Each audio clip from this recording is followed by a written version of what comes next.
사도행전 21장 17절부터 26절까지 제가 읽습니다. 예루살렘에 이르니 형제들이 우리를 기꺼이 영접하거늘 그 이튿날 바울이 우리와 함께 야고보에게로 들어가니 장로들도 다 있더라.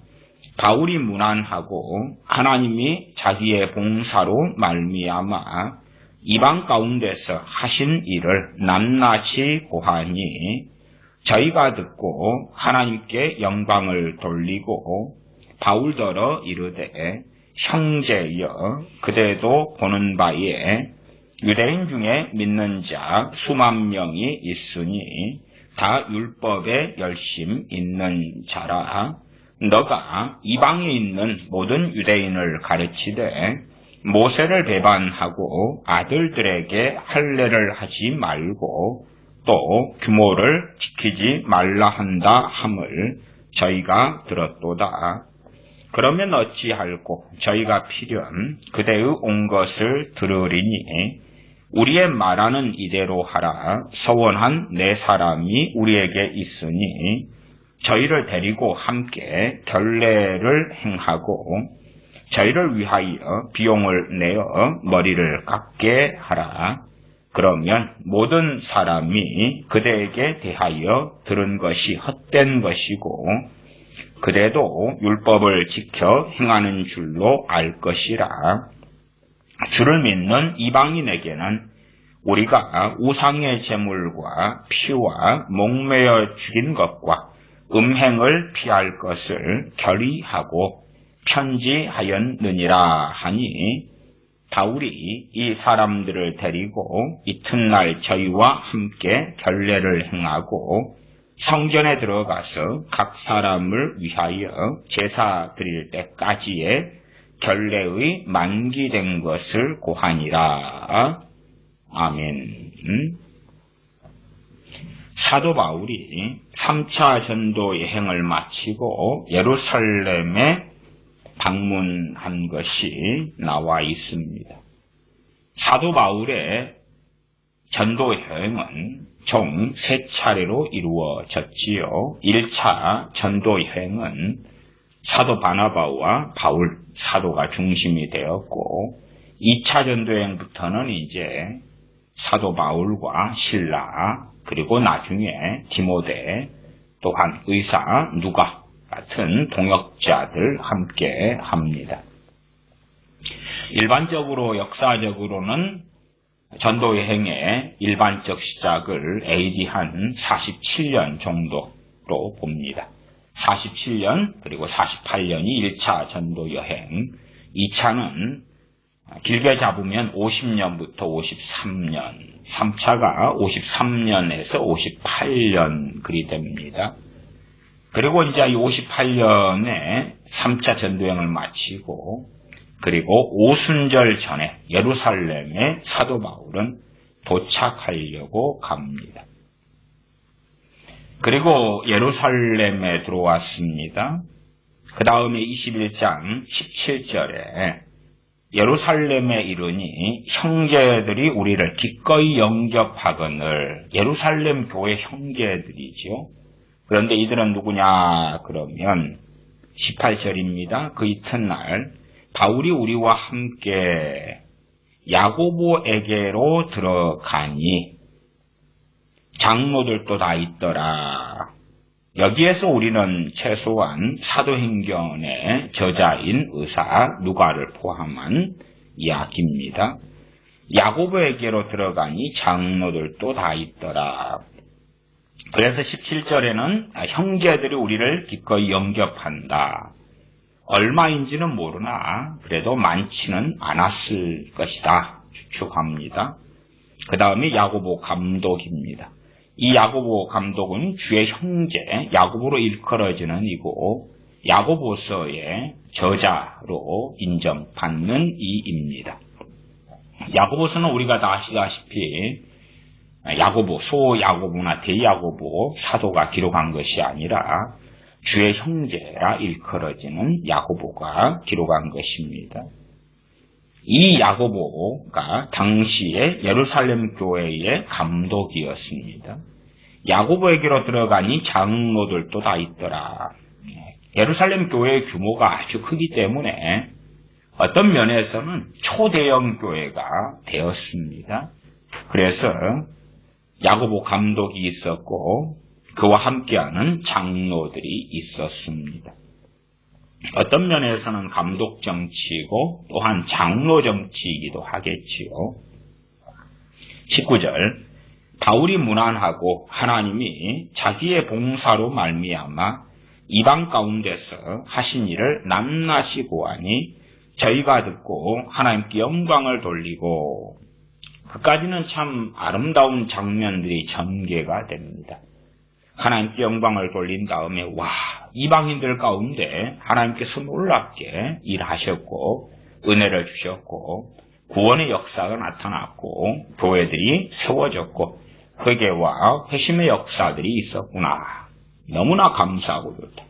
하나님께 영광을 돌려야 되겠다. 그 다음에 이제 우리의 이해는 사도 바울이요. 어떤 면에서 이방인의 사도로 부르심 받았기 때문에 우리 입장에서는 아주 위대한 선교사님이지 않겠습니까? 그러면 우리 보편적으로는 선교 집회 혹은 선교 간증이나 혹은 부흥회를 해 주십시오. 정말로 그 소문들을 들으면서 우리 예루살렘 교인들이 당신을 만나고 함께하고 말씀을 배우고 듣고 이 전 세계 기독교계에 당신만한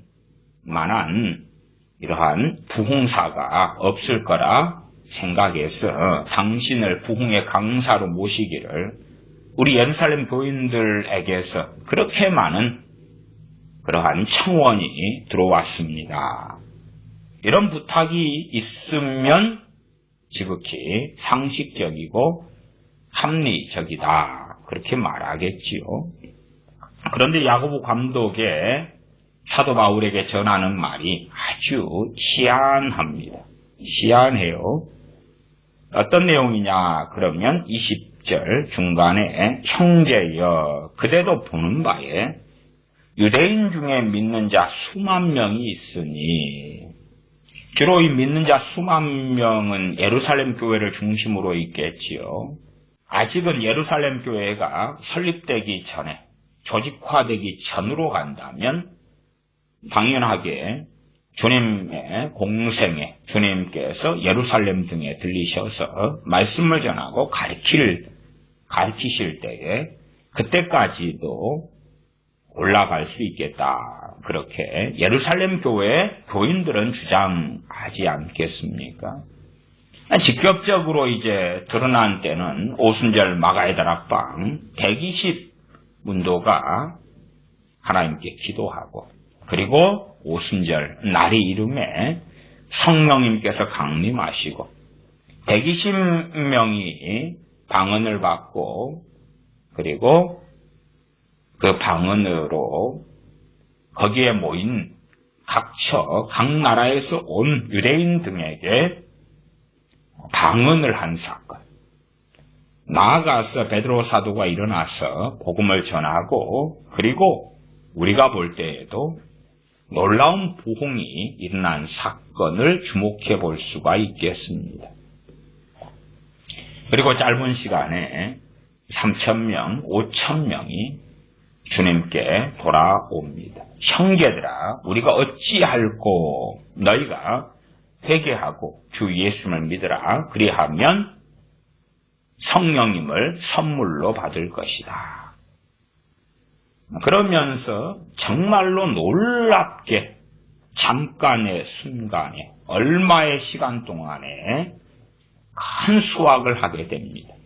물론 그 수확이라는 것은 이미 주님께서 씨를 뿌려놓으셨고 싹이 났고 그리고 줄기가 나타났고 어느 때 꽃 피어온 것이지요.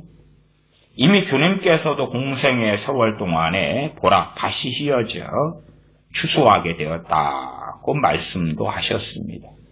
나아가 주님께서 공생의 3년 반을 보내시면서 참 많이 뿌리시고 뿌리셨다.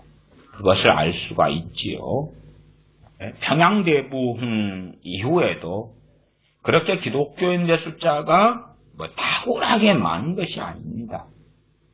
그냥 기껏해야 이러한 예루살렘의 부흥 정도에 비견될 수 있다. 이 정도까지는 저도 말씀드리겠습니다. 그래서 기껏해야 이제 사도행전 21장에 이 정도입니다. 이 정도가 뭐냐 그러면 믿는 자 수만 명이 있다 그 말이에요. 이것도 참 놀라운 것입니다.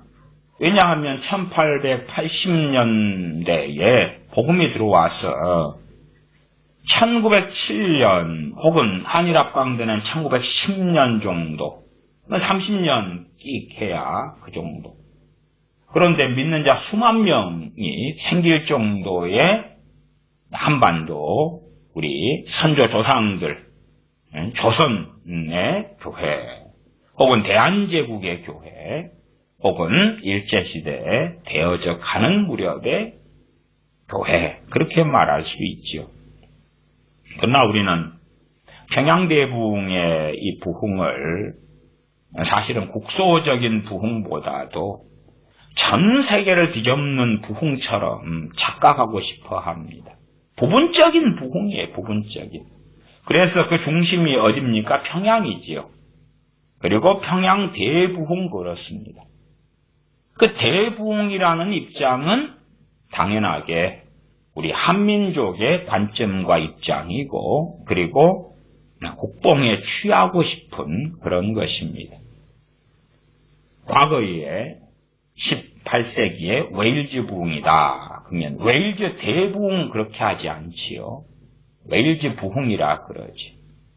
나 이제 미국의 대각성 운동, 그 대각성도 대부흥에 들어갑니다. 거기에는 굉장히 많은 숫자가 관여됩니다. 그래서 이 무디 선생님을 통한 그러한 전도만 해도 상당한 숫자가 나오죠. 거기에서 거의 100만 단위까지는 안 돼도 어떤 사람은 맥시멈으로 100만 단위까지도 올라가기도 합니다. 또한 찰스 피니 목사님 등을 통한 초대 부흥사지요. 그를 통한 대부흥 그래도 많이 잡는 숫자가 100만까지도 갑니다. 그 정도의 사람들이 예수님 믿고 회심하고 돌아왔다 그 말입니다. 그 정도 숫자에 대자를 붙인다 그렇게 말할 수가 있지요. 그러나 대한민국의 혹은 대한민국이 아니죠. 과거 대한민국 세워지기 전에 우리 선조들의 이야기로 한다면 기껏해야 몇만의 숫자에 그러나 짧은 교회 역사 가운데는 어마어마한 것입니다.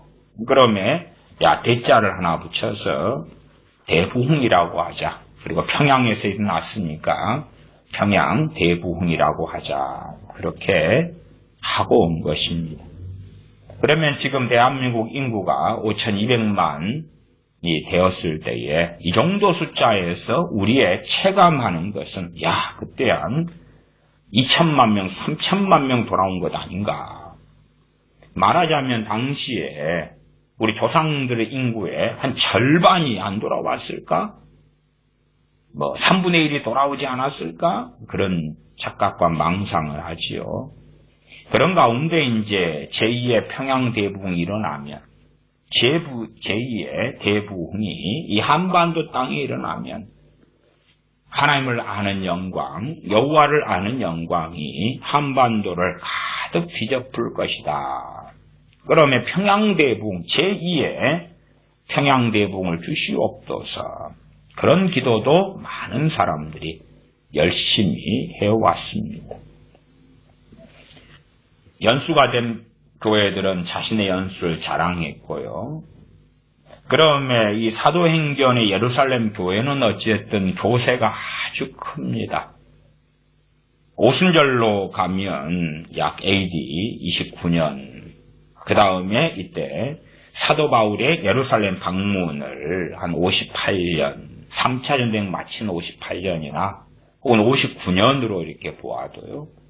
59년, 29년, 그러면 39, 49, 59, 그러면 딱 30년이지요. 그래서 잘해야 맥시멈 30년, 혹은 30년이 좀 안 된 예루살렘 교회. 30년 정도 되었다 그래도 역사를 좀 자랑할 만하지요. 그 다음에 와 수만 명이나 되었는데 놀랍다. 놀라워. 놀라운 교회의 부흥이 일어났다고 말할 수가 있겠지요. 또한 그 예루살렘 교회에는 사도들이 많이 머물면서 말씀을 가르쳤고 스데반 집사님의 순교를 통하여 또한 흩어졌다가 다시 또 모이거나 전도된 그러한 교회가 되어집니다. 그렇게 말하면은 놀라운 부흥들이 있어 왔던 교회가 그 예루살렘 교회입니다. 예루살렘 교회. 과연 그것이 대부흥이었냐? 대부흥은 아니었죠. 그 다음에 소위 평양대부흥으로 한다면 그 정도 급은 되는 것입니다. 그 정도 급은 돼. 그리고 과연 몇 년이나 그 영성과 신앙과 믿음을 예루살렘 교회는 유지할 수 있었는가? 그렇게 오래 유지하지 못했죠. 그래서 이 예루살렘 교회가 중심이 되는 믿는 자 수만 명이 20절 하반 다 율법에 열심 있는 자라. 다 율법에 열심 있는 자라. 사도 바울도 한탄하는 것들이 있지요. 하나님께 대하여 열심 있는 것이 아니다 하고 또한 로마서 등에는 유대인들이 가지는 전형적으로 율법에 대한 열심을 이야기하지요. 믿는 자 수만 명이 있는데 이 사람들을 믿지 않는 자라고 하지 않습니다. 유대인이 중심이 되는 믿는 자 수만 명 분명히 예수님 믿어요. 이렇게 따져도 믿고 저렇게 따져도 믿어요. 믿어요. 나 예수님 믿습니다. 예수님께서 나를 위해 십자가에서 돌아가셨습니다. 믿어요. 이제 로마 가톨릭 천주교인들한테 물어보십시오. 예수님 믿습니까? 안 믿습니까? 물어보면 예외 없습니다. 믿어요. 그러니까 저 사람들한테 마리아도 믿지만 그러나 본질적으로 예수님 믿는 자라고 지칭할 수밖에 없어요. 믿는 자지요. 믿는 자. 그래서 이 믿는 자라는 것은 의미는 정말 많은 걸 포괄합니다. 그래서 액면 그대로 믿는 자다. 그래서 주님 앞에 섰을 때도 믿는 자로 인정받을 거냐? 그건 또 아니에요. 어쨌든 이 믿는 자 수만 명이 있는데 사도 바울이요. 당신을 모시고 집회 한번 하려고 간절히 기도하고 있습니다. 은혜 받기를 사모하고 기도하고 있습니다가 아니라 다 율법에 열심히 있는 자들이다. 율법에. 이미 예루살렘 교회의 신앙과 믿음은 틀어지고 어그러지고 이상하게 되었다. 그 말이. 예루살렘에 오순절 성령의 강림이 있었기 때문에 마가의 다락방이 있었기 때문에 그때 이후로 또한 주님께서 복음을 증거하셨기 때문에 최소한 이 팔레스틴의 공생의 세월을 3년 반을 사셨기 때문에 더군다나 골고다 언덕에서 주님의 피가 생명의 피가 구원의 피가 속죄의 피가 흘려졌기 때문에 팔레스틴의 대부흥이 온다. 팔레스틴은 전라도 크기에 그렇게 크지 않은 땅 아닙니까? 주님의 보혈 정도 뿌려지고 야고보 사도의 피가 뿌려지고 많은 믿는 자의 피가 뿌려지면 AD 70년에 로마 지도장군에 의한 예루살렘의 멸망, 유대의 멸망이 아니라 대부흥이 와야 될 거 아니에요. 그 피가 역사하는데 진짜 주님의 피가 뿌려진 곳 아닙니까? 그곳이. 근데 그때 이후로 약 30여 년 그런 다음에 믿는 자가 많아졌어요. 놀라운 일이지요. 핍박 속에서도 성장한 교회가 되었다. 그렇게 말할 수 있습니다. 그러나 또한 다른 말을 할 수가 있어요. 다른 말을. 오히려 핍박이 상당히 이 예루살렘이나 유대에서는 그쳐갔습니다. 이유는 뭐냐 그러면 교회가 유대화되었기 때문에 그렇습니다. 소위 말하면 예수님의 제자라고 하는 제자들이라고 하는 저 과거에 우리가 십자가에 못 박아 죽인 저 나사렛 예수를 믿는 저 종교인데 우리하고 별 차이가 없네. 기껏 예수님 믿는다 하나 빼놓고는 우리하고 다 똑같은데 그리 되니까 지켜볼까? 두고 볼까? 유대화가 되는 것입니다.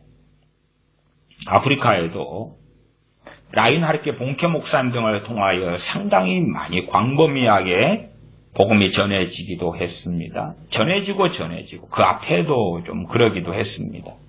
그러고 이제 아프리카에 믿는 사람들이 보면 많은 사람들이요 토착신앙과 기독교를 혼합해 버리기도 합니다.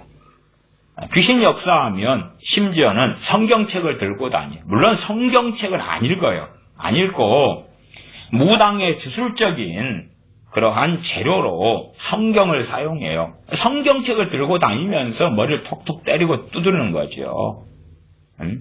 그 무당들이 방울 달린 걸 가지고 막 귀신 잡힌 사람 앞에서 흔들고 하는 것처럼 성경책을 흔들고 그런 것도 한다고 말이에요. 어쨌든 희한하게 아프리카의 토착 신앙하고 기독교가 혼합되기도 해요. 그런 게 꽤 많습니다. 그래서 말은 기독교인 비율과 통계로 나오지만 저게 기독교인이야, 믿는 자야, 믿는 자가 아니야, 참 동글납작하네. 진리와 말씀을 잃어버린 그러한 소위 자칭 주장 믿는 자들도 꽤 많습니다. 그러면 토착신앙과 혼합되면 좋은 점이 있어요. 좋은 점 뭐냐 그러면 토착신앙을 믿는 사람들이 예배당에 들어오니까 믿을만해요. 왜 믿을만하냐 그러면 자기들 하는 것도 같이 인정하고 하거든요. 전에 어떤 교회 집사님 부부의 시부모님이 전도되어 왔습니다. 시부모님, 시아버지가 암에 걸리셔서 그래서 치우기도 하고 좀 좋아지셔가지고 교회 등록하시고 이제 예수님 믿으시고 저한테 세례도 다 부부가 받으시고 그런 적이 있습니다. 그러다가 어느 때 어떤 문제로 충돌하게 되었냐 그러면 우상숭배 문제입니다. 조상 제사의 문제지. 그 제사를 그쳐야 된다고 가르쳤더니 당연히 교회를 뛰쳐나가서 빠이빠이 했습니다. 제사 문제지. 그랬더니 그 자식 부부의 이야기가 그렇습니다. 물론 자식 부부도 그래도 저한테 세례받고 저희 교회에서 집사직분을 받고 전도하고 그렇게 된 거기도 저희 교회를 통하여 거의 믿게 되신 분들이고요. 다 그 위에 부모님 그런 경우도 마찬가지입니다. 그런데도 이제 그렇게 저한테 이야기를 하는 거예요. 목사님, 아직 이제 초신자니까 제사 문제는 건드리지 말고 용인하고 용납해 줬어야 될 거 아닙니까? 제사를 지내도 된다고. 그러다가 나중에 믿음이 성장하고 커지면 그때 다루셨어야지, 목사님. 제사 문제를 이제 초신자한테 다루어 놓으니까 붕괴하고 그리고 목사 미쳤다 그리고 떠난 거 아닙니까, 목사님? 그렇게 하면 뭐가 되란 이야기입니까? 혼합주의가 되란 이야기죠. 예수님 믿고 구원받는데 제사 지내도 괜찮다고. 아니 그러면 복음을 어떻게 전해요? 복음을 어떻게 전해요? 야, 초신자는 제사 지내도 괜찮고 이제 고신자, 중신자, 고신자 신앙 연수가 더하면 그때쯤이나 살살 다루어 볼까? 혼합주의지. 혼합주의. 제사 지내고 인정하는데 다니면 될 거 아니에요. 그러나 최소한 내가 하나님의 말씀을 맡은 자로서는 그런 것은 용납될 수 있는 게 아니다. 그 말이에요. 믿으려면 믿고 말려면 말지. 더 많은 사람들을 받아들이려면 저 교회는 제사도 인정한다네. 제사 지내도 괜찮다네. 그리고 그까지 하는 정신나간 미치광이 목사들은 없겠습니다만은 가톨릭의 신부들은 제사도 함께 지내주지요. 많은 목사들 중에 그런 미치광이 목사들은 없습니다만은 그래도 제사 문제 가지고 우상숭배로서 설교는 거의 하지 않지요. 왜냐하면 걸릴 사람들이 많기 때문에 그렇지. 더군다나 규모가 되는 교회면 무진장 많은 사람이 걸립니다. 그리고 많은 기독교인들이 점치러 다닙니다. 점치러 다닙니다. 저는 굉장히 놀란 것 중에 하나가 있습니다. 어느 권사님을 보고 놀라고 어느 교회 전도사님을 보고 놀라고 그럽니다. 왜냐하면 그 사람이 다니면서 치유사역도 하는데도 손금을 보고 관상을 보고 그러는 것이. 이 무속주의에 깊이 사로잡혀 있으면서 교회 전도사예요. 교회 권사하고 치유사역도 하고. 저도 세상을 좀 좁게 살아와서 그런 황당한 일들은 조금밖에 안 봤는데 반경이 넓어져 갈수록 이것이 그냥 어떤 미치광이 소위 기독교인들의 일부에 벌어지는 사건들이 상황들이 아니구나 하는 심각함을 오래전부터는 반경이 넓어져 갈수록 더 많은 사례, 더 많은 경우들이 등장하면서 보고 알게 되더라고요. 혼합주의가 깊이 또한 들어와 있는 것이지.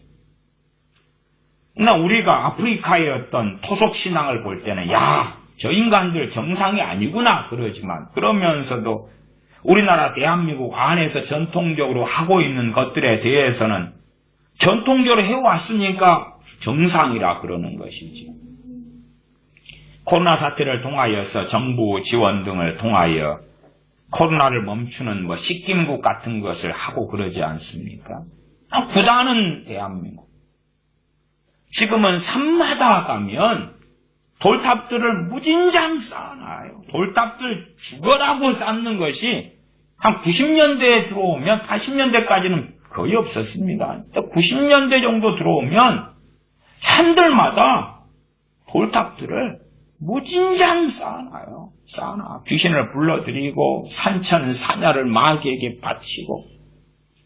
그래서 어지간히 산에 좀 등산을 가면 돌탑들을 어마어마하게 쌓아놔요. 제 고향에 항상 놀던 산, 집 뒤의 산 같은 경우도 돌탑이 무진장 많아요. 무진장 많아. 아니 자주 다니는 산인데 돌탑이 당연히 없었죠. 그러다가 이제 돌탑들은 무진장 쌓아놔요. 그래서 돌탑들을 허물어버리고 엄청 쌓아놔요. 허물어버려. 그러니까 어느 때 무엇이 붙은지 압니까? 동사무소에서 편말을 붙였어요. 돌탑 허물지 말라고. 허무는 범위는 나거든. 동사무소에서 행정적으로 붙여놨어요. 허물지 말라고. 그 다음에 예술품으로 바꾸어버린 거예요. 예술품으로. 돌탑이 예술품이라네. 어쨌든 저는 그래도 그 행정의 명령, 행정 지시도 그 팻말도 뽑아버리고 프린터된 것도 찢어버리고 또 허물어버렸어요. 제가 다니는 한은 다 허물어버렸어요. 그 다음에 더 큰 산에 산행도 자주 다녀요. 어느 때부터 수십 개의 돌탑이 산 뺑 둘러 쌓여져 있는 것. 그래서 최소한 덕을 세우려고 산행하는 사람들이 없을 때 허물었어요. 없을 때. 허물고 길에 돌이 떨어진 건 치워내고. 그거 정말 많이 했어요. 그래도 최소한 내가 돌아다니는 데는 아니 없다가 어느 때부터 미치광이도 일어나가지고 90년대 어느 때부터 찔끔찔끔 하다가 2000년대 넘어가니까 미친듯이 광난처럼 돌탑을 쌓아놨어요. 그것이 뭡니까? 천만 기독교인의 능력이라. 천만 기독교인의 파워라. 거의 과거에가 6만 5천 교회 그러지만 지금은 8만 교회가 넘습니다. 8만 6천 교회가 넘나? 신학조가 많아지고 신학생 배출이 많아지고 목사 배출이 많아지니까 교회 숫자도 많이 증가했습니다. 어쨌든 8만 교회가 넘는 대한민국 교회, 1000만이 넘는 대한민국 기독교인들의 능력인 것입니다. 위대한 능력이죠. 그래서 산들 산천마다 그러한 돌탑이 쌓아지고 그 다음에 공영방송들을 보면 심심치 않게 그 돌탑을 쌓는 사람들에 대한 아름다운 미화 방송들이 연일연야 있기도 합니다. 돌탑 쌓는 그 사람들의 아름다운 사연들, 돌탑을 쌓으면서 건강을 회복한 아름다운 사연들, 그런 것을 방송이라고 천만 기독교인들이 가만 놔두냐 그 말이에요. 물론 천만 기독교인들이 그냥 움직일 수는 없죠. 거기에 목사들, 나아가 작은 교회 목사들이야 발언한다 해서 힘이 없죠. 말하자면 조영기 목사님이나 이영훈 목사님 같은, 세대교회 소광석 목사님 같은, 온누리교회 이재훈 목사님 같은 그러한 초대형 교회 목회자들 얼마만 모여도 거기에 속한 사람들이 얼마가 됩니까? 몇백만이 나와버려요. 작은 짜시래기 50명, 30명, 70명 교회 아무리 모여봐야 몇만 명 모으려면 그건 하세월이라요. 그러나 몇만 명? 그러면 초대형 교회 목사 하나만 돼도 교인이 몇만 명인데 아무것도 아니지. 그런 사람들로 이어진 교회 연합 목회자들의 모임은 수도 없이 많습니다.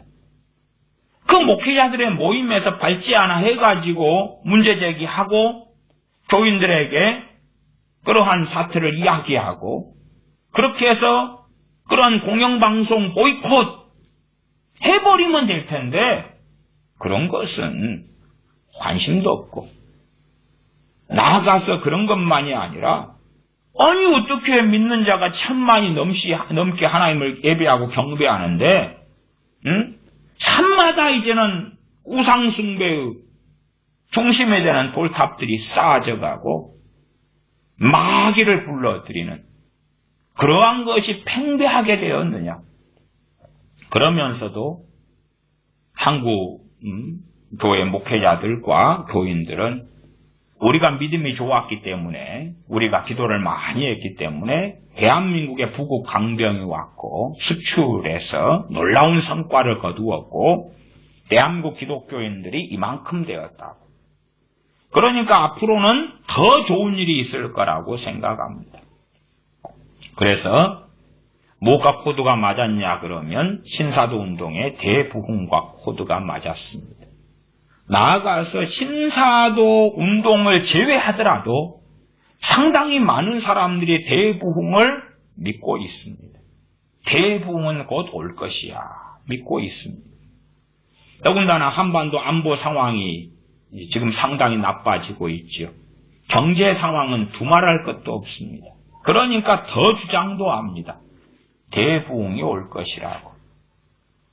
저 북한 땅이 있으니까 대부흥이 올 것이라고. 다시금 이 한반도의 평양 대부흥처럼 그런 일이 벌어질 거라고. 왜 사람들이 대부흥을 그렇게 갈구합니까? 왜 사람들이 대부흥을 원하지요? 최소한은 어디서요? 대한민국 땅에서. 왜 원합니까? 저는 간단한 걸로 봅니다. 무엇이냐 그러면 자신들의 태만과 나태에 대한 책임을 하나님께 전가하겠다는 것입니다. 자신들 나태와 태만. 참 왜 내 신앙은 갈수록 볼품 없어지지? 그런데 먹고 싶은 것도 많고 연속극도 많이 봐야 되고 영화도 많이 봐야 되고 여행도 많이 해야 되고 쇼핑도 가야 되고 가족과 시간도 보내야 되고 이것저것 할 것도 많네. 돈 모아서 집도 장만해야 되고 할 것 많네. 그래서 하나님 앞에서 보낼 시간들이 별로 없네. 은혜가 점점 떨어지니까 야, 기도하는 거 참 지겹고 고루하잖아. 종교생활인데. 성경을 보면 기도는 해야 되지. 교회를 다니니까 목회자들이 기도하라고 설교는 하지. 최소한은 기도해야 된다는 양심은 있지. 그런데 기도할 시간은 없지. 또 실제로 기도해 보니까 기도가 재미도 없고 하기도 싫지. 왜? 마음이 하나님께로부터 떠났는데 기도가 어떻게 재미있을 수 있겠냐 그 말이야. 마음이 하나님께서 떠났는데 기도에 은혜가 있을 리가 없죠. 기도가 재미가 없어요. 또한 심지어 은혜가 떠나면 뭘 기도해야 될지 몰라요. 뭘 기도해야 될지 몰라요. 단지 어떤 기도 제목 1, 2, 3, 4, 5, 6 그래서 정해진 것만 기계적으로 유명한 사람이 남북 통일을 위해서, 남북 평화를 위해서, 한반도 평화를 위해서, 복음 통일을 위해서 기도하자. 예. 그것만 정신없이 막 읊조리는 거죠. 정신없이. 그렇게 말하면 이제 중동에 있는 기독교인들은 무엇을 놓고 기도하겠어요? 중동의 지하에 재학교인들이 얼마 있죠, 소수가. 그 사람들이 우리가 이제 중동에 태어났고 감사하게도 믿는 사람이 되어서 재학교인이 되었다고 합시다. 우리는 뭘 기도하죠? 뭘? 우리가 점점점 하나님의 은혜가 떨어지면 그러면 간단하게는 중동에 이슬람이 무너지고 신앙의 자유, 종교의 자유가 오게 해주십시오. 뭐 그 정도 아닐까요? 최고의 기도 제목 같이 보이지. 종교의 자유가 오게 해주십시오. 이슬람이 무너지고 여기에 복음의 깃발이 세워지게 해주십시오. 심지어 한 걸음 나아가면 우리 이란이, 이라크가, 사우디아라비아가, 예멘이, 요르단이 기독교 국가가 되게 해주십시오. 리비아가 기독교 국가가 되게 해주십시오. 그 정도면 참 놀라운 기도가 되겠죠. 신령한 기도지요. 아니 우리가 중동의 지하교회 교인으로 산다면 뭐 그 정도 기도가 대단할 거 아닙니까? 가장 한 방에 그냥 모든 난관을 해결해 버릴 만한 기도가 그런 거 아닙니까? 중동에 대부흥이 오게 해주십시오. 한 방에 그냥 싹 쓸어버리는 거예요. 대부흥이 오는데 이슬람이 어떻게, 이슬람 사원이 어떻게 버티겠느냐 그 말. 대부흥이 오게 하십시오.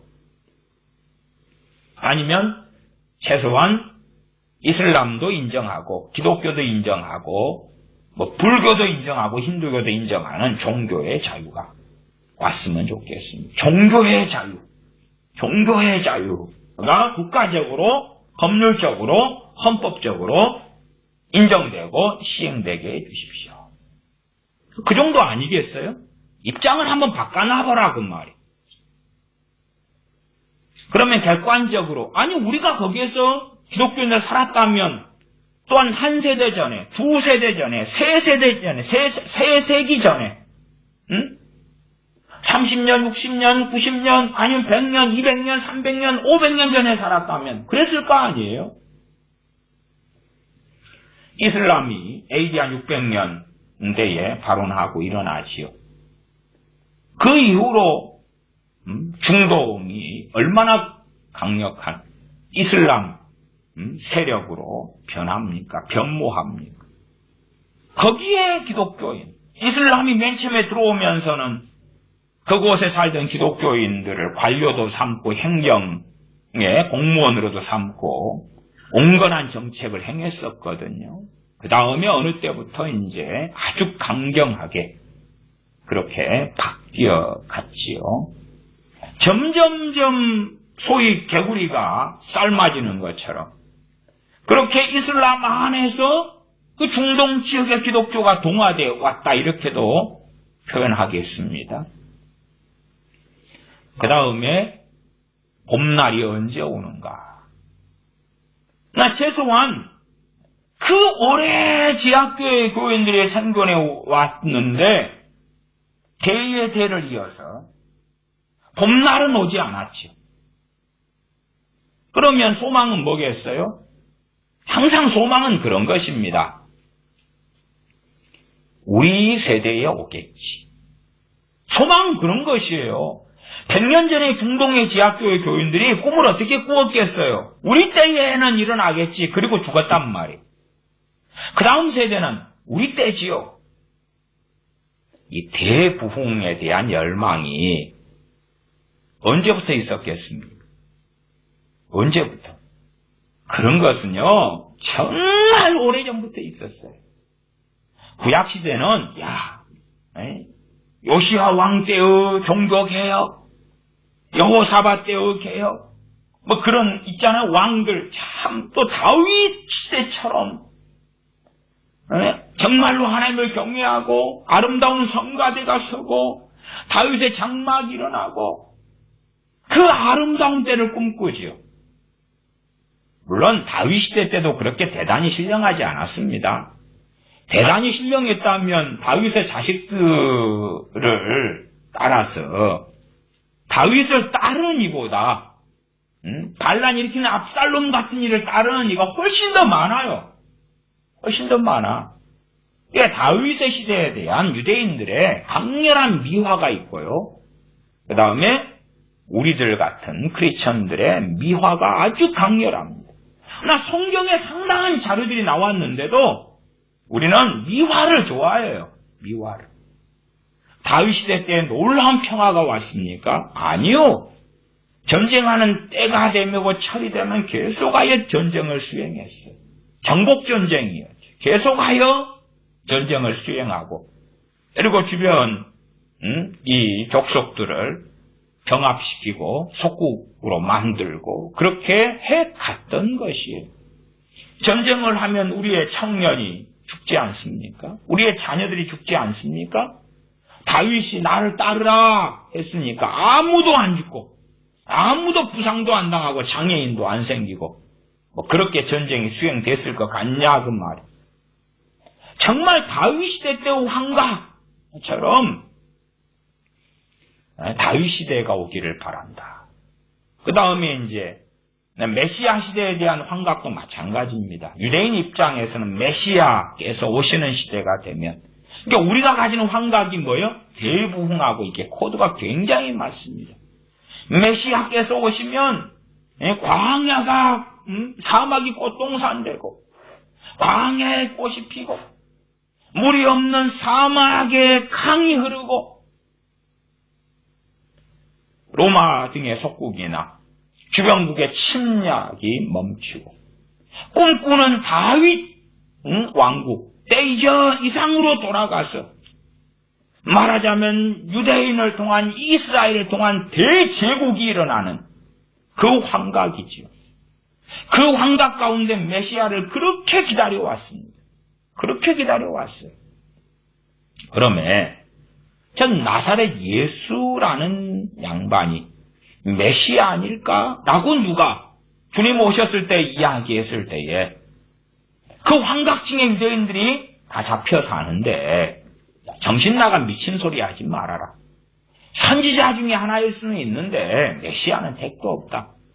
왜 저 양반이 와서 병은 고쳐주고 말씀은 가르치고 귀신은 쫓아내주지만 저 양반이 지금 우리 유대인들을 부국 강병으로 독립국으로 아니면 로마보다 더 뛰어난 제국으로 만들지 않지 않느냐.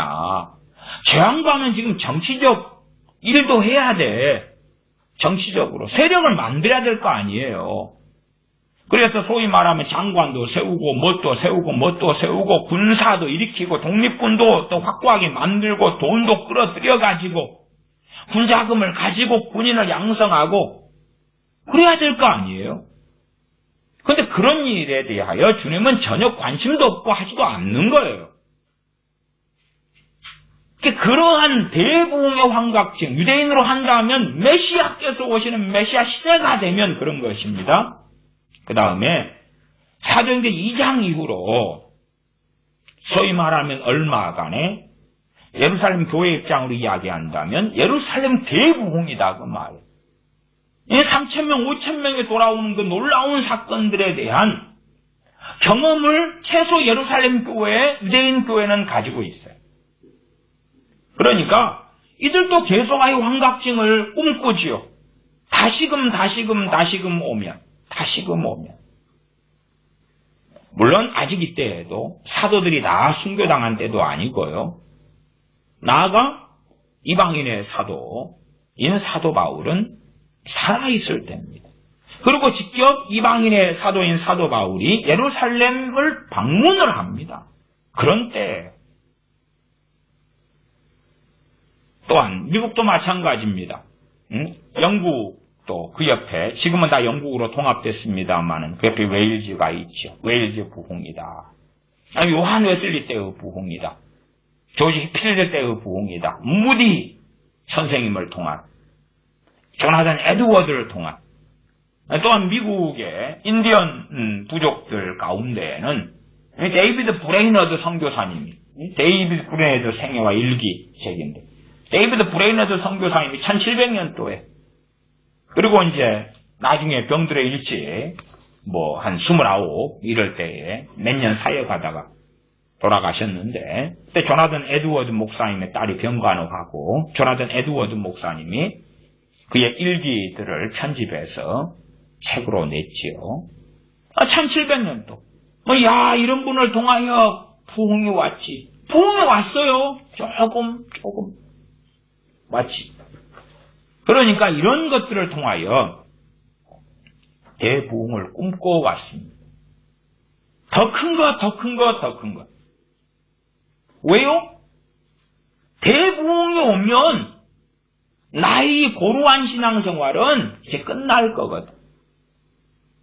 말하자면 너무나 지금은 기도하기도 싫고 하나님을 찾기도 싫은데 기도가 안 되지요. 마음이 하나님께로부터 떠났기 때문에 마음에 두는 것이 하나님이 아니니까 주님이 아니니까 주님이면 주님을 찾지요. 하나님이면 하나님을 찾지요. 없는데 뱃속에가. 그러나 믿는 자죠. 믿는 자. 참 희한한 거죠. 믿는 자 수만 명인 거죠. 그들의 뱃속에는 율법이 있지요. 율법이 열심히 있죠. 율법을 찾지요. 그러나 그들은 믿는 자예요. 자칭 타칭. 전 세계 기독교인들, 좁게 말하면 대한민국의 우리 기독교인들 믿는 자지요. 뱃속에 주님은 없지요. 태반이 없지요. 없으니까 기도하기 싫지. 없으니까 말씀을 상고하기 싫지. 왜 없는데. 청춘 남녀가 그렇잖아요. 상대방들이 서로 뱃속에가 있고 마음에가 있으면 자주 카톡하고 전화통화하고 만나고 얼굴 보고 그럴 때 또 기쁘고 좋다 그러고 마음이 설레이고 그럴 거 아니에요. 어떤 청춘 남녀는 그 저녁에 회사 일 끝나고 만나가지고 밤 12시까지 둘이 만나서 놀다가 헤어져서 이제 각자 집에 가서 카톡을 하기 시작했는데 대화하다 보니까 너무나 재밌어가지고 둘 다 직장에 일 가야 되는데 새벽 5시까지 했다 그래요. 눈이 삐개져가지고 5시 돼서 여자는 화장 지우고 서울이니까 이제 6시 때 출근을 시작하는데 잠도 못 자고 삐개져서 그래도 좋더래. 왜? 상대방들이 마음이 있으니까 그럴 거 아니에요. 주님의 마음이 없으니까. 그러나 세상의 것들은 다 누리고 싶잖아요. 이것저것 다 하고 싶잖아요. 그 다음에 나아가서요. 환각을 꿈꿔요. 근데 하루는 어쨌든 24시간이에요. 대부흥이 오니까 24시간이 30시간으로 하루가 변하거나 48시간으로 변하는 건 아니에요. 그러나 책임을 하나님께 다 떠넘기고 싶으니까 망각증, 환각증에 빠지고 싶으니까 대부흥이 오면 첫째, 내가 누리는 것은 지금보다 더 많이 누릴 수 있을 거야. 더 많은 것. 둘째, 그래놓고도 너무나 뜨겁게 기도하고 말씀의 은혜가 임하고 예배의 기쁨이 있고 찬양의 즐거움이 있고 두 가지를 다 누리고 싶거든. 돈이 지금보다 더 많아져서 내가 가고 싶은 곳은 다 여행 다닐 수 있어. 나이아가라 폭포에 가서 구경하고 유럽에 구경하고 어디 가서 구경하고 이탈리아 가서 구경도 하고 이탈리아 피자도 먹고 프랑스 음식 요리 유명하잖아요. 프랑스 에펠탑에 구경 가고 거기 레스토랑에서 먹고 카페 마시고 프랑스 현지인들과 함께 대화 나누고 배낭여행도 하고 그래서 지금보다 돈이 더 많아져서 더 많은 걸 누리고 그러면서 찬양이 뜨겁고 기도가 살아나고 말씀에 기쁨이 있고 지금보다 돈이 더 많아져서 그래서 어떨 때는 여유롭게 한 석 달간 돈이 넉넉하니까 대한민국 국내 일주를 다니는 거예요. 석 달간. 여기 맛집에도 가고 부산이라면 부산 수산시장도 가고 어디 전통시장, 재래시장 사진도 찍고 인스타그램도 올리고 뭣도 하고 그러면서 기도가 너무 뜨거워요. 주님과 동행하는 거예요. 말씀 속에 사는 거예요. 찬양이 살아있어요. 예배가 살아있어요. 뱃속에 들어가면 그게 있는 거예요. 뱃속에 들어가면 그게 있는 거예요. 놀라워요. 말하자면 육적인 것도 지금보다 더 맥시멈으로 누리고 영적인 것은 말할 것도 없고 그래서 이 세상이 유토피아가 되는 거예요. 대부흥이 내가 사는 이 세상이 후천년 왕국처럼 아름다운 유토피아가 되는 거예요. 마찬가지예요. 내 자식들이 유토피아를 누리는 거예요. 하나님의 돈을 보장해주고 복지를 보장해주고 직업을 보장해주고 아파트 집을 보장해주고 직장 직업을 건강을 보장해주고 지혜를 주시고 유능하게 해주시고 다 해주시는 거예요. 그러면서 믿음도 너무 좋아지는 거예요. 막 성령 충만하고 기쁨이 충만하면서 회사에서도 인정도 받고 승진도 잘 되고 돈도 팡팡팡 들어오고 복권 하나 사면 당첨이네 그러고 그렇게 될 거라고 꿈꾸는 거예요. 그런 것을 전하는 자들이 항상 있어 왔어요. 항상 있어 왔어요. 복권도요. 경제가 아주 어려워지고 어려운 사람이 많아질 때 복권은 잘 팔립니다. 노름도 마찬가지예요. 마약도 마찬가지입니다. 절망과 실험이 심할수록 뭔가의 마음을 둘 것이 없는 그런 사람들일수록 그런 게 심취해요. 물론 핑계가 가운데는 많습니다. 알코올 중독이나 마약 중독이나 약물 중독이나 동성애자들도 그러한 이유의 원인에서 출발하는 경우도 찾아보면 꽤 나옵니다. 그러나 대부흥을 꿈꾸면 그러면 면죄부가 되는 것입니다. 그리고 다들 원하지요. 다들 주장하지요. 언제 온다고요? 내 시대에 온다고. 내가 살아있을 때 대부흥이 와서 나는 지금보다 더 많은 걸 누리게 돼. 대부흥이 오는데 내가 빚이 예를 들어서 10억이 있다고 합시다. 대부흥이 오면 10억 빚이 다 갚아지는 거예요. 갚아지는 거예요. 그 다음에 내 믿음도 너무 좋아지니까 믿음 좋아지면 기도가 응답되고 능력이 있겠지요. 논리상으로. 그러면 기도를 하면 10억 갚아야겠다 하지만은 거지잖아요. 거지. 빚이 10억 있으면 빚쟁이고 10억 갚아지니까 영원이잖아요. 영원. 그러니까 하나님 1억 주세요. 1억이 다 응답되고 또 1억 주세요. 1억이. 금 나와라 뚝딱. 은 나와라 뚝딱. 집 나와라 뚝딱. 하나님 집 주세요. 집이 들어올지어다. 나사렛 예수 그리스도 이름으로 명령하노니 차는 들어올지어다. 그럼 차가 다. 요즘은 외제차겠지요. 그랜저 같은 거 캐캔본 옛날 이야기고 그런 외제차가 국산차라도 에쿠스 같은 거 좀 돈 나가나요? 그런 거 제네시스 그런 거라도 들어와. 차는 들어올지어다.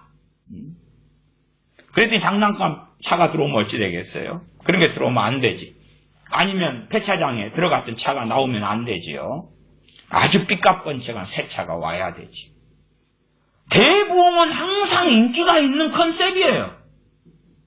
대한민국도 상황이 어려워지면 그 컨셉은 더 인기가 있어질 수 있어요. 왜? 내 때 곧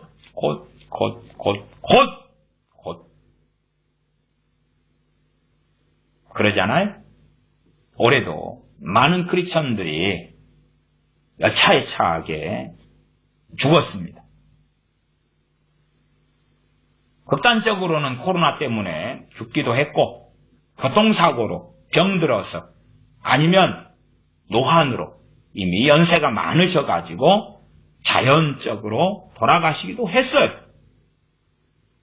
그럼 그런 사람 가운데 대붕을 꿈꿨던 사람이 없었을까요? 그리고 그 부흥 달라고는요, 진짜 제가 74년도부터 교회를 다녔는데, 예배당을 출입했는데,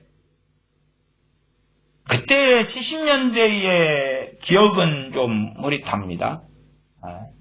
근데 80년대는 교회들마다 항상 기도하는 첫 번째 기도 제목이 뭐냐가 부흥 달라는 거. 항상 부흥 달라는 거. 항상. 과거에는 금요 철야를 했습니다. 그러면 금요일에 가서 보통 밤 10시에 철야를 하면 그래도 철야금 최소 12시 넘어서까지 기도회를 하는 것입니다. 요즘에야 이제 철야 기도회에서 심야 기도로 바뀌고, 심야 기도회에서 저녁 기도회로 바뀌고, 그 다음 금요일에는 요즘에는 좀 기도회도 안 하고 그렇게 바뀌어 왔습니다만은, 과거에는 또 철야를 오리지널로 할 때는 금요일 되면은 기도원으로 함께 다 교인들이 가는 거예요. 철야할 사람들이. 그래서 기도원에서 새벽까지 했어요. 새벽까지. 토요일 아침이죠. 그때까지 진짜 철야를 했어요.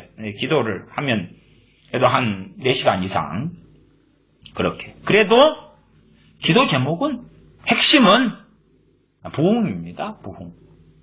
그러니까 부흥 달라고 그렇게 기도했다고 말이에요. 그렇게.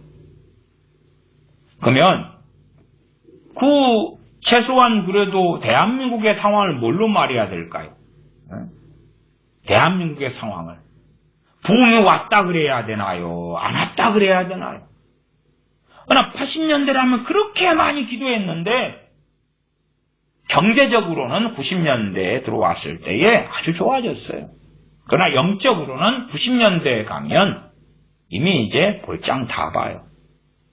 왜냐하면 예배당마다 잠그기 시작해요. 예배당 교회들이 부자가 되니까요. 아니, 그전에는 앰프나 마이크 시스템 없다가 다 드러났잖아요.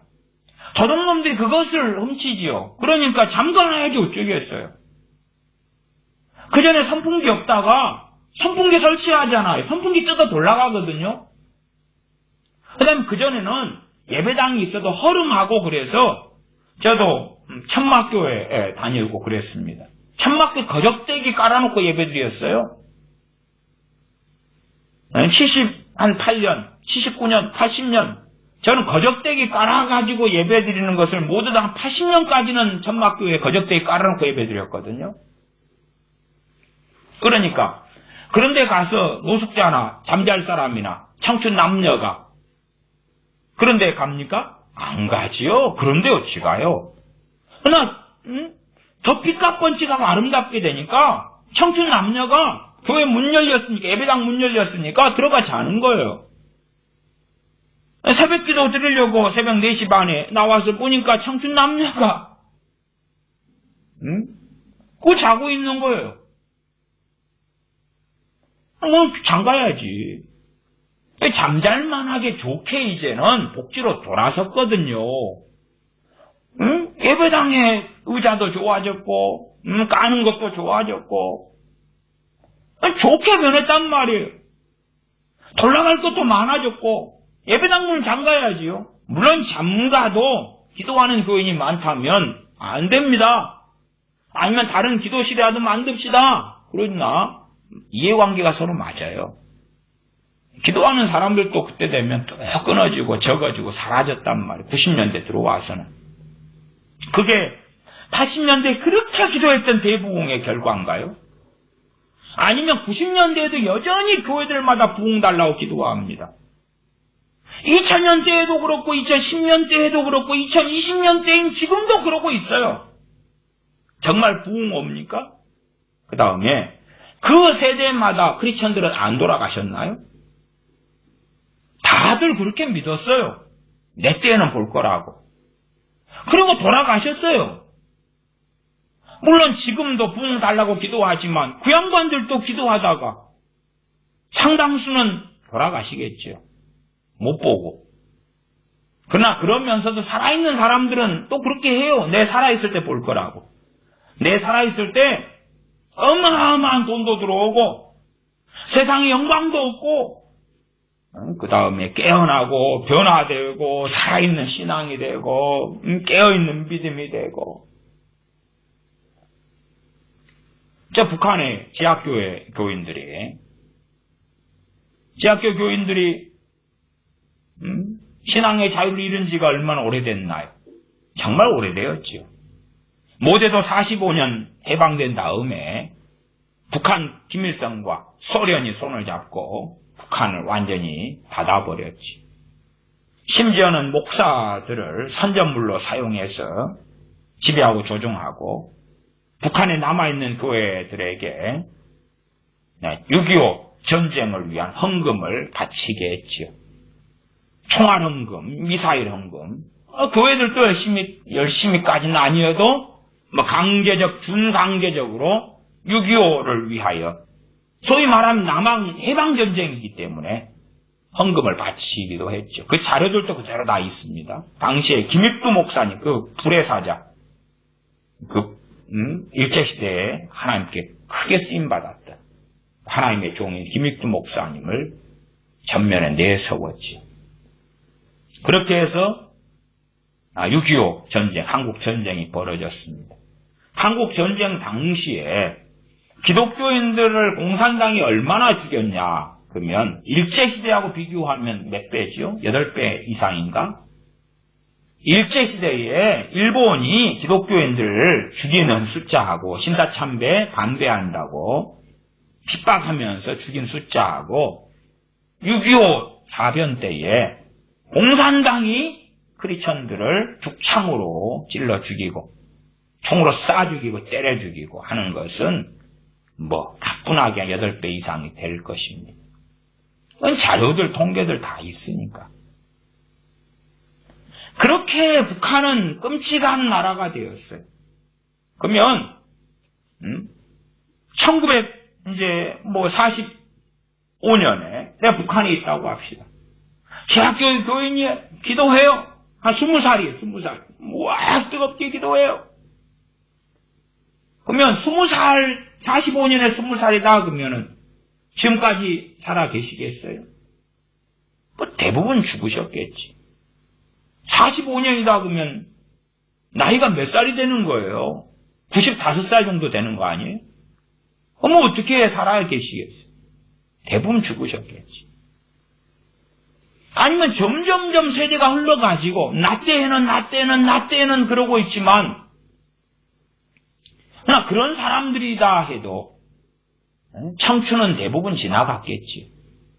그 비참한 세월이 북한 지하교회 교인으로 살면서 한 해 한 해 사는 그 비참한 인권이 말살되고 신앙의 자유가 없고 그 비참한 세월이 지금까지 이어지고 있는 거죠.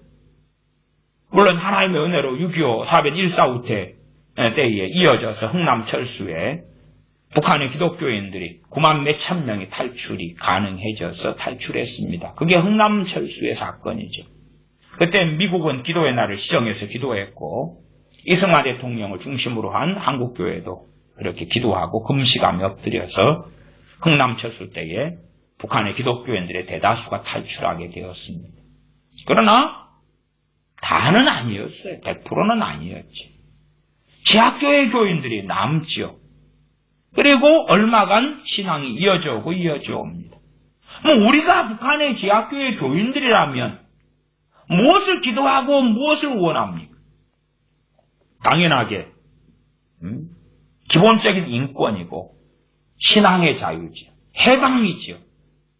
마음껏 기도하고 예배하고 성찬도 좀 하고 예배도 드리고 공적으로 찬양도 하고 전도도 다닐 수 있고 그런 세상 아닙니까? 거주 이전의 자유가 있고 어쨌든 지금까지는 응답되지 않았습니다.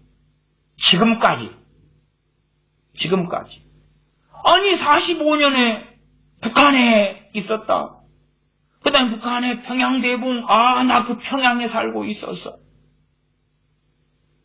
그리고 시간이 흘러왔다고 합시다. 지금까지는. 내가 살아있을 때는 나 때에는 없었지요. 그 앞에 제가 중동의 사례를 들었고 그 앞에는 이스라엘 유대인들의 사례를 들었습니다. 중동은 이슬람이 일어났을 때가 AD 600년 때면 강성해지고 700년 때, 800년 또, 900년 또 강성해지지요. 그래서 십자군 전쟁이 벌어지고 그러지 않습니까? 그러니까 그때 이후로 얼마냐 그 말이에요. 1000년은 우습다 그 말이에요. 1000년이 넘죠. 1000년이 넘어요. 우리에게 신앙의 자유, 종교의 자유를 주십시오. 인권이 있습니다. 우리도 예배의 자유를 주시고 중동의 이슬람이 무너지고 1000년이 넘게 무너졌어요? 아니요. 더 힘이 세졌어요. 거꾸로요. 영국도 미국도 삼켜가고 있어요. 이슬람 세력이. 거꾸로 이슬람은 더 강성해지게 그렇게 해왔어요. 왜? 이슬람은 애를 많이 낳거든요. 애를 많이 낳아요. 사람 작전이지. 사람 작전. 많이 낳아서 이슬람 아이들이니까 이슬람을 퍼뜨리고 조직화해가지고 데모하고 그 사회 분열을 일으키고 어느 나라에 이슬람 신자 한 5%만 있으면 전복시킬 수 있다 그래요. 3%부터는 일반적으로 자료들마다 좀 다릅니다만 주로 3% 밑에까지는 좀 시시하고 좋게 온건하게 있다가 3%부터는 이제 들고 일어나서 5%에는 역성혁명 일으키는 거지. 뒤집어 가지고 아니 한 3%만 되면 모여서 예배당에 불 질러버릴 수 있잖아요. 총기 소유 있다면 가서 쏴버리면 되잖아. 그러면 기독교인이 한 50%가 있다 해도 모여가지고 총 들고 같이 방어전하고 빵빵빵 해요? 기독교인들이? 총 들고 붙어보자?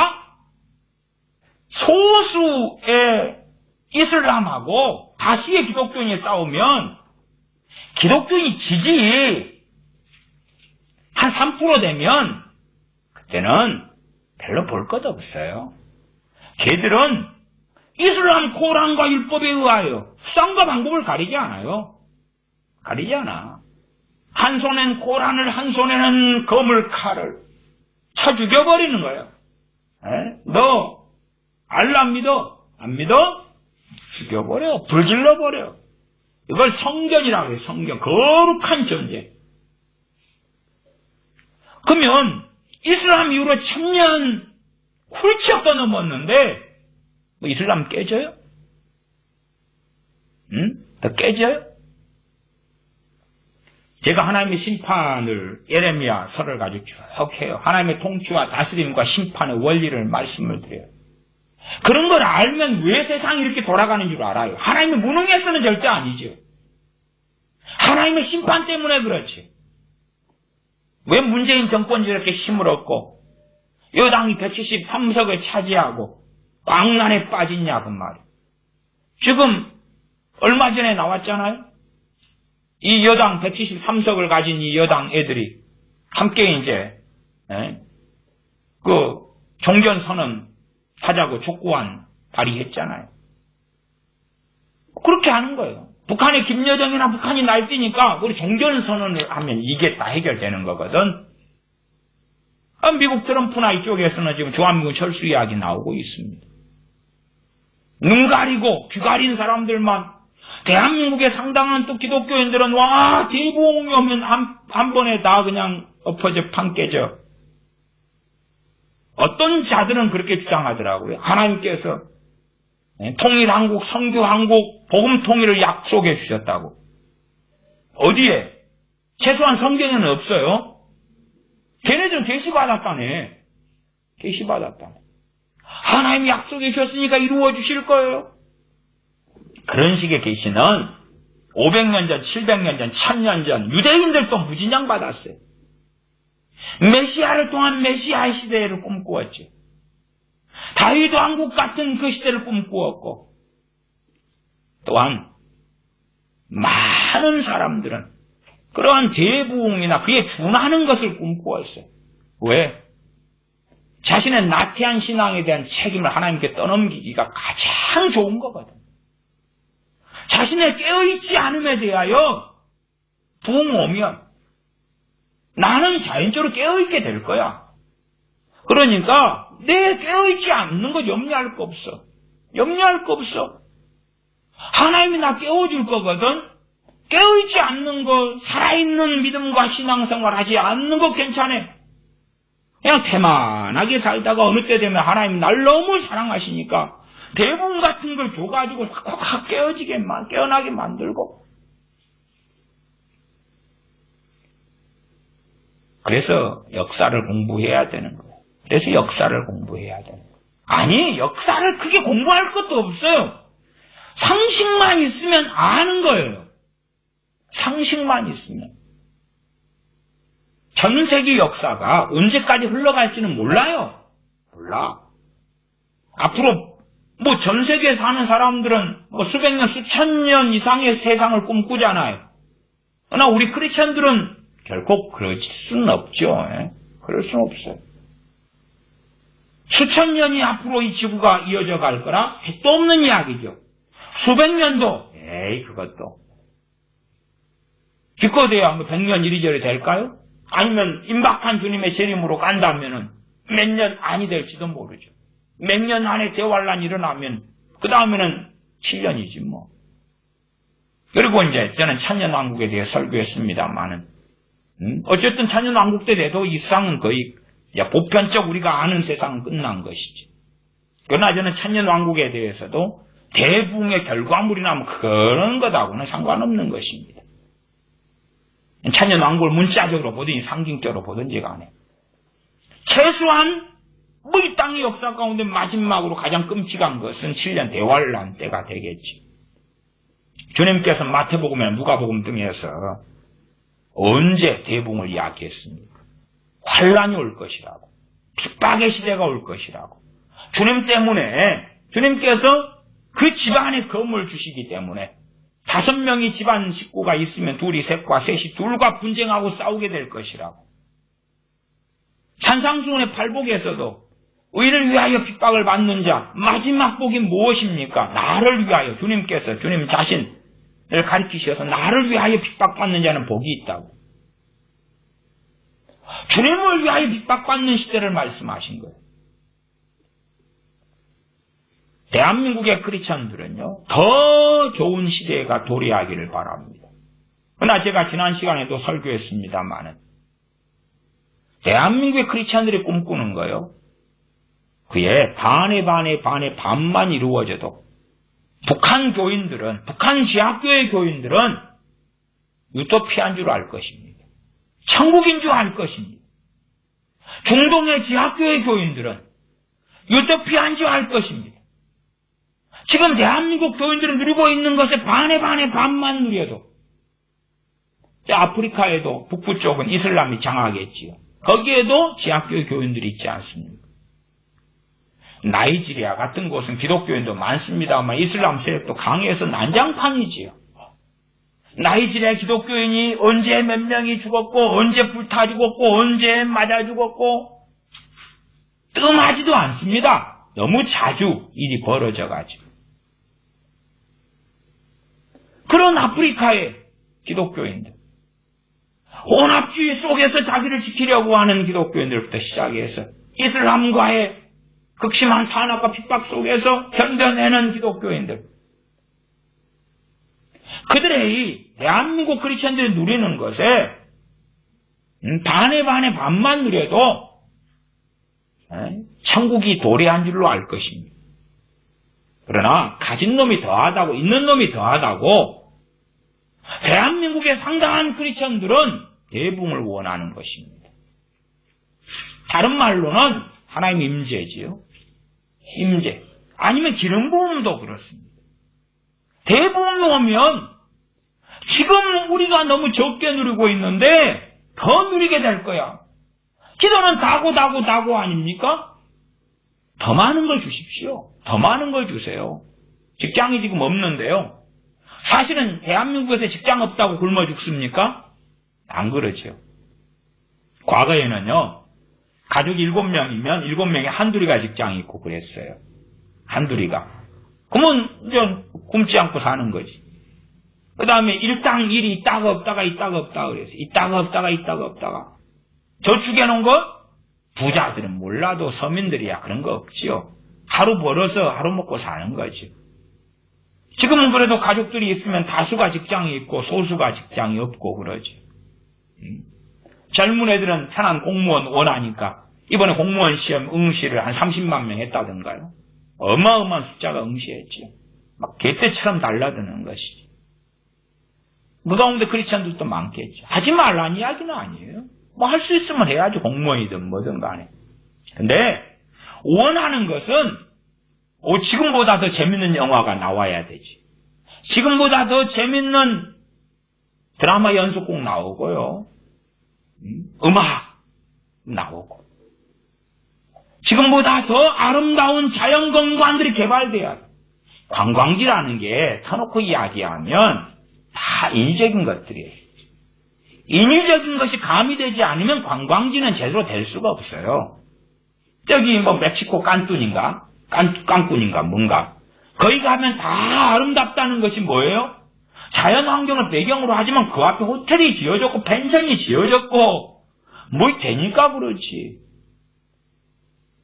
너무나 아름다운 곳인데 길도 없는 산길을 도로도 없고 자동차도 못 가는 곳을 걸어가지고 3박 4일 옛날에 김삿갓처럼 걸어가지고 가서 배도 굶고 먹을 거 싸질머지고 가면은 아름답다 그래요?